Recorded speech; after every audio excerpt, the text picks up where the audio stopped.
Brought to you by TechnoSpark 20 series smartphones. I'm superhuman.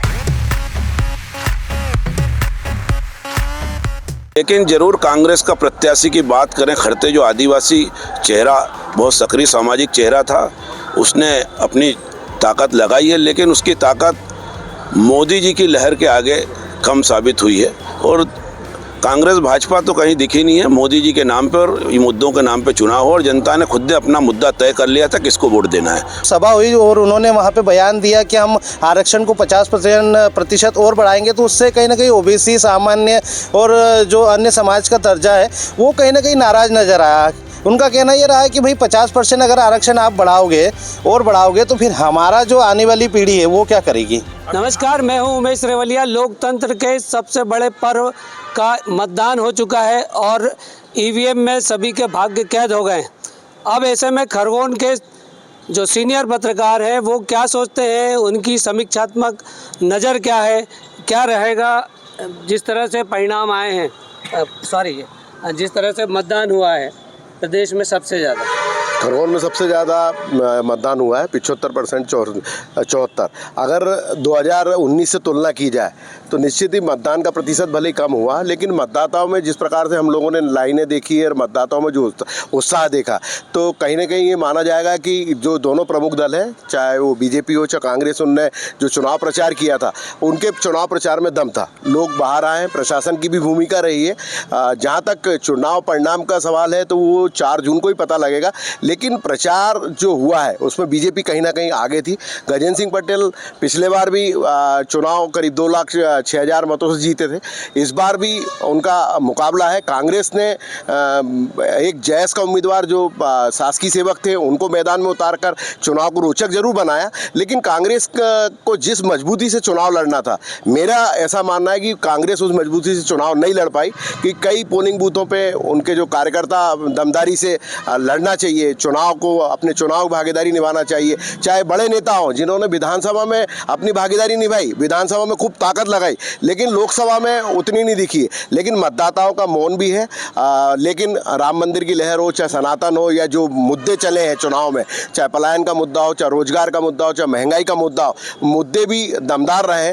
तो फिलहाल तो यही माना जा रहा है कि बीजेपी का जो एक गढ़ बन चुका है, पिछले लगातार 3 चुनाव में बीजेपी जीती है, चौथा चुनाव है, तो बीजेपी मजबूत स्थिति में दिखाई दे रही है।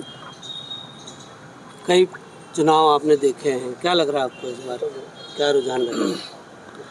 इस चुनाव में देखा तो बहुत कुछ है।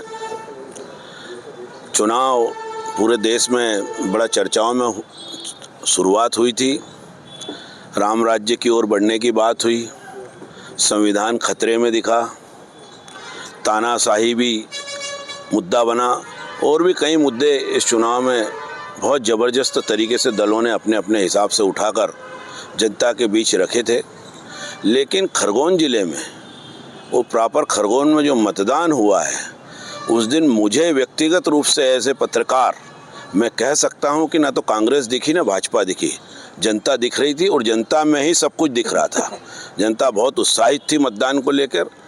पहले ये होता था गाड़ियाँ लगा दी जाती थी, मतदाताओं को लाया जाता था, लेकिन इस बार तो सुबह 6:30 बजे से ही मतदाता स्वयं अपने विवेक से पहुंच गए थे। गर्मी का मौसम था, लेकिन इंद्र ने भी ऐसी कृपा करी कि बादल हो गए और इतना मतदान हुआ है, स्वविवेक से मतदान हुआ है। और स्वविवेक से मतदान करके जो लोग निकल रहे थे, पहले मतदान होता था, लोग बोलते थे, पूछते थे किसको दिया, बता देंगे, दे दिया जिसको। लेकिन इस बार तो मतदान केंद्रों से बोल रहे थे, श्री राम, जय जय राम, हमने राष्ट्र हित में मतदान किया है। तो कुल मिला के ईवीएम की बटनें दब चुकी हैं और लोकतंत्र पूरा हो गया है और राम राम कर दिया है सबने। लेकिन ज़रूर कांग्रेस का प्रत्याशी की बात करें, खड़ते जो आदिवासी चेहरा, बहुत सक्रिय सामाजिक चेहरा था, उसने अपनी ताकत लगाई है, लेकिन उसकी ताकत मोदी जी की लहर के आगे कम साबित हुई है। और कांग्रेस भाजपा तो कहीं दिखी नहीं है। मोदी जी के नाम पर और ये मुद्दों के नाम पर चुनाव हो और जनता ने खुद अपना मुद्दा तय कर लिया था किसको वोट देना है, वो हो चुका है। आप भी लंबे समय से पत्रकारिता में हो, क्या लग रहा है आपको? देखिए, कई लोकसभा चुनाव देखे हैं, लेकिन अपने जीवन काल में ये पहला लोकसभा चुनाव एकदम भिन्न है। दो विचारधाराएं सामने आई और आपस में ज़बरदस्त टकराई है। एक विचारधारा मोदी जी लेके आए और उन्होंने बेस बनाया मुस्लिम तुष्टीकरण।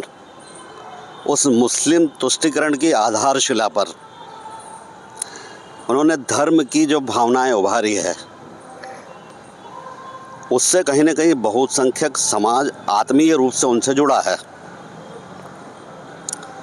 22 जनवरी को जब अयोध्या में भगवान राम लला जी की प्राण प्रतिष्ठा हुई, जिसमें मोदी जी ने मुख्य यजमानी में की, शंकराचार्य जी ने विरोध किया, लेकिन देश भर के जो हिंदू हैं उन्होंने मोदी जी के साथ में चलना स्वीकार किया। जगह जगह आयोजन हुए, तो जो धर्म की भावना है जो उभारना थी वो पूरी तरीके से उभार ली। लेकिन दूसरी विचारधारा जो सामने आई, भारत जोड़ने की विचारधारा, जिसको हम ये बोल सकते कि हमारी जो संस्कृति का मिजाज है, अनेकता में एकता का, सर्वधर्म संभाव का, उस मिजाज को लेकर भारत जोड़ो यात्रा के साथ राहुल गांधी आए। जिस राहुल गांधी को पप्पू कहा गया वो अब परिपक्व हो गए। फिर उन्होंने न्याय यात्रा निकाली। तो दो विचारधाराएं सामने आई है। इसलिए ये कहना कि क्या होगा, क्योंकि कई सारी चीज़ें जैसे इलेक्ट्रल बॉन्ड है, कोविशील्ड का मामला हो, 16 लाख करोड़ का कर्जा माफ़ का मामला हो, ऐसे कई सारी रिकॉर्डेड चीज़ें सामने आई है। मतदाताओं ने वो सभी चीज़ें भी देखी है। तो ऐसी स्थिति में पशोपेश वाली स्थिति है कि होगा क्या। जो 400 पार का आंकड़ा है वो तो असंभव है, लेकिन होगा क्या, अप्रत्याशित परिणाम आएंगे। किसके पक्ष में आएंगे मैंने कोई सर्वे नहीं किया है, लेकिन जो सीन देखे हैं, जो मुद्दे देखे हैं, उससे बहुत स्पष्ट लग रहा है कि अप्रत्याशित परिणाम आएंगे। और कांग्रेस ने अच्छा प्रदर्शन किया है और मोदी जी ने खरगोन में जो सभा की, मैं खरगोन के रिजल्ट की बात करूं, खरगोन में मोदी जी ने जो सभा की है, उस सभा के बाद में भारतीय जनता पार्टी के गजेंद्र पटेल जी का माहौल उठा है। क्योंकि गजेंद्र पटेल जी यहाँ पर जो सांसद 5 साल रहे, तो उनके खाते में बहुत सारी चीज़ें माइनस भी हुई है। कई सारे के उन पे आरोप भी लगे हैं, पार्टी की कई गुटबाजी के मामले भी आए हैं। उन पे ये आरोप भी लगा कि वो अहम और वहम में रहते हैं। तो वो सारी चीज़ें जो उनके खाते में ये रही है। तो पोरलाल खरते जो उम्मीदवार आए वो जयस के हैं। जयस की एक बहुत बड़ी फौज है, आदिवासियों का बहुत बड़ा वोट है। आदिवासियों के साथ साथ एससी का और मुस्लिम वोट भी जो है कहीं ना कहीं कांग्रेस के पक्ष में गया है। इसलिए सिर्फ ये एकदम से मान लेना कि पोरलाल कमज़ोर है, कांग्रेस ने कुछ नहीं किया, ये मुझे नहीं लगता है। ये खरगोन में भी जो है एक कड़ी टक्कर है और परिणाम क्या होंगे ये कहना मुश्किल है। खरगोन में कड़ी टक्कर है। सारी जनता जनार्दन ने जिस ढंग से मोदी मैजिक जो बोलते पूरे देश में मोदी जी का जो जादू चल रहा था, वो पूरे खरगोन लोकसभा में सभी स्थानों पे, सभी विधानसभा पे स्पष्ट नज़र आया है। और जिस प्रकार से आम जनता ने स्वप्रेरणा से, जैसे पत्रकार साथी ने बोला, वास्तव में मैं विधानसभा कसरावत का प्रभारी रहा हूँ, जो गढ़ रहा है कांग्रेस का, वहाँ भी 25% स्थानों पे कांग्रेस ने चुनाव लड़ा, 75% पे खुला मैदान छोड़ दिया था हमारे लिए, जब भाजपा के लिए। तो ऐसा लग रहा है कि जो ऐतिहासिक जीत होना चाहिए भाजपा की, ये खरगोन जिला उसमें अपनी सहभागिता निभा रहा है। जनता का माइंड सेट जैसा हो जाता है, वैसा पिछली विधानसभा में हमारे साथियों ने जैसा कहा था, मैंने बोला था कि अच्छा ऐतिहासिक जीत होगी, और ये लोकसभा चुनाव में भी ऐतिहासिक जीत के तरफ भाजपा बढ़ी हुई है। और जो मतदान अधिक हुआ है, ये मतदान जो अधिक हुआ है, ये सारे जिस प्रकार से भाजपा के कार्यकर्ताओं ने घर घर जाकर और जो लोगों को बताया राष्ट्रहित और सनातन के नाम पे जिस प्रकार से माहौल बनाया, वो माहौल का प्रकटीकरण 4 जून को हमको दिखाई देगा, ये स्पष्ट है, इसमें कोई दो मत नहीं। क्या कहना है आपका? इस चुनाव को लेके मेरा तो सिर्फ इतना ही कहना है कि लोकल रूप से यहाँ पर लोकतंत्र बहुत मजबूत हुआ है। दोनों उम्मीदवारों ने बहुत साफ़ सुथरा चुनाव लड़ा है। इसके अलावा मतदाताओं ने भी अपनी साफ़ सुथरी मानसिकता बनाकर मतदान किया है। इसलिए मैं इतना ही कहना चाहूँगा।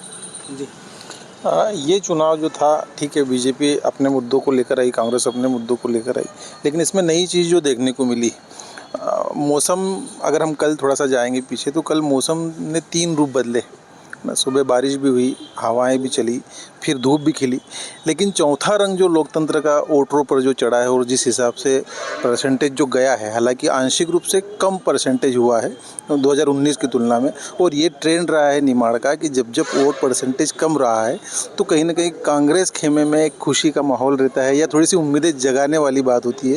लेकिन ये जो वोट परसेंटेज भले से कम है, लेकिन ये इशारा कहीं ना कहीं बीजेपी की ओर मतलब लगता है ऐसा कि कहीं ना कहीं उनका पलड़ा भारी है। मैं इस बारे में ये कहूँगा कि कल जो मतदान हुआ है उसमें पूरा का पूरा समर्थन जन जन का बीजेपी के प्रति रहा है, और मैं कम से कम 2 विधानसभा क्षेत्रों में पूरा का पूरा भ्रमण किया, लेकिन वहाँ पर कांग्रेस में बिल्कुल उत्साह नहीं रहा। वहाँ पर बैठे कांग्रेस के जो कार्यकर्ता हुए बाहर कहीं बैठे हुए नज़र नहीं आए, और तो मैं यही बताऊंगा कि ये भाजपा के पक्ष में रहा। साथ ही इस बार क्या हुआ था कि जैसे आज़ादी के 80 सालों के बाद में पहली बार किसी प्रधानमंत्री ने बहुसंख्यक के पक्ष में बोला। 80 सालों से अल्पसंख्यकों की बात होती थी और बहुसंख्यकों के साथ में अन्याय होता था, लेकिन इस बार बहुसंख्यकों को बल मिला है कि हमारे देश में हमारा भी कोई अधिकार है, तो लोगों का विश्वास बढ़ा है। लोगों ने बहुत वोट दिए हैं। सभी लोग बोल रहे हैं आदिवासी आदिवासी वगैरह। मैं मानता हूँ ये आदिवासी सीट है, खरते जी भी आदिवासी हैं, अच्छी व्यक्ति है, लेकिन उनकी पार्टी का अभी कोई दम नहीं है। लोगों ने फिर दूसरी बात ये देखी कि कांग्रेस ने जो घोषणा पत्र जारी किया है, राष्ट्रीय जनता दल ने अलग किया है, आप पार्टी ने अलग किया है, हर पार्टी अपना अपना घोषणा पत्र जारी कर रही है, तो आम जनता समझ ही नहीं पा रही है कि भैया इनकी घोषणाओं का होगा क्या। दिए जा रहे लालच, कोई बोले हम 1 लाख देंगे, कोई बोले हम 5 लाख देंगे। भैया तुम लाओगे कहाँ से? कोई तरीका होता है, पैसे की आवक कहाँ से रहेगी, पैसा जाएगा कहाँ? दिए जाओ लालच, बस एक बार सरकार बन गई तो फिर जनता की ऐसी की तैसी, जनता से क्या लेना देना है। मुफ्त की रेवड़ी को लेकर बात कर रहे हैं कि बैठना नहीं चाहिए। देखिए, ये बात कहें तो अच्छी बात कही नहीं है कि मुफ्त की रेवड़ी, लेकिन ये बात है कि इस वक्त जो कल देखा गया है, जब मतदान हुआ है तो मतदान के अंदर ये बात देखी गई कि बीजेपी का, देखो हम पत्रकार देखते हैं अपनी नज़र से, तो पत्रकारों की ये देखा कि जो बीजेपी का जो सिस्टम था वो बहुत अच्छा था। उनके कार्यकर्ता हर बूथ के ऊपर मैंने जा कर के देखा है, बूथ के ऊपर नज़र आए, लेकिन कांग्रेस के सिर्फ चंद नेताओं के चेहरे थे, बाकी उसके अलावा काम करने वाला ज़मीनी लेवल के ऊपर कांग्रेस का कोई भी आदमी नज़र नहीं आया, ना ही कोई सिस्टम नज़र आया। कई बूथ तो जो है खाली नज़र आए। 3 बजे भी कई लोग तो जो बैठे थे लोगों को पर्ची बांटने के लिए, राह दिखाने के लिए, वो लोग 3 बजे भी छोड़कर चले गए, मैंने अपनी आंखों से देखा है। तो कांग्रेस देखा जाए तो कांग्रेस ने सिर्फ चुनाव लड़ा है। पोरलाल खरते एक चेहरा, उनको मेरा यहाँ तक ये मानना है कि देखा गया कि कांग्रेस को चुनाव लड़ने के लिए कोई नेता नहीं मिल रहा था, इसलिए पोरलाल खरते उनको एक चेहरा मिला। पोरलाल खरते चुनाव लड़ा, लेकिन चुनाव ऐसा लड़ा है कि बस उन्होंने तो अपना जो क्षेत्र था, इधर बड़वानी सेंधवा क्षेत्र खरगोन के अंदर, ना तो शहरी क्षेत्र के अंदर किसी से मुलाकात की, और ना देखा जाए तो मुस्लिम क्षेत्रों में भी कहीं पर पोरलाल खरते एक बार भी नहीं आए। और गजेंद्र पटेल की बात करें तो पूर्व में गजेंद्र पटेल 5 साल रहे, उन्होंने हमने भी एक बहुत बड़ा उनसे जो है काम करवाया, रोड बनाने का, जो बरसों से रोड ख़राब पड़ा था, लेकिन उन्होंने हमारे कहने के ऊपर एक बहुत बड़ा जो है, सभी लोग उस मार्ग से निकलते हैं, तालाब चौक मार्ग से, वो कहीं ना कहीं देखा जाए तो गजेंद्र पटेल जी ने उसके अंदर बहुत सहयोग किया। देखा जाए तो यहाँ पर अभी कांग्रेस की बात और भाजपा की बात करें तो कांग्रेस इस वक्त के अंदर भाजपा से बहुत, खरगोन के अंदर बराबर देखें तो बहुत कमज़ोर थी, क्योंकि कांग्रेस का नेता कोई भी ऐसा था नहीं जो जनता के अंदर, पोरलाल के अलावा भी कोई जनता के अंदर चले जाए। तो कांग्रेस ने तो सिर्फ एक अपना राहुल गांधी का चेहरा दिखा करके वोट मांगने की कोशिश करी, लेकिन भाजपा कहीं ना कहीं यहाँ पर पूरे अपने सिस्टम के साथ और अपने कार्यकर्ताओं के साथ और अपने लोगों के साथ मैदान के अंदर थी, और बहुत अच्छे तरीके से भाजपा ने चुनाव लड़ा। अब देखो परिणाम तो 4 तारीख को आने, जो भी आएंगे परिणाम सामने होंगे। ये थे खरगोन के प्रबुद्ध पत्रकारगण जिन्होंने अपनी बात रखी, और 4 जून को अब परिणाम आएंगे। किस करवट ऊँट बैठता है ये तो समय बताएगा। परिणाम के बाद स्थितियां क्लियर होगी। उमेश रेवलिया, MP तक, खरगोन।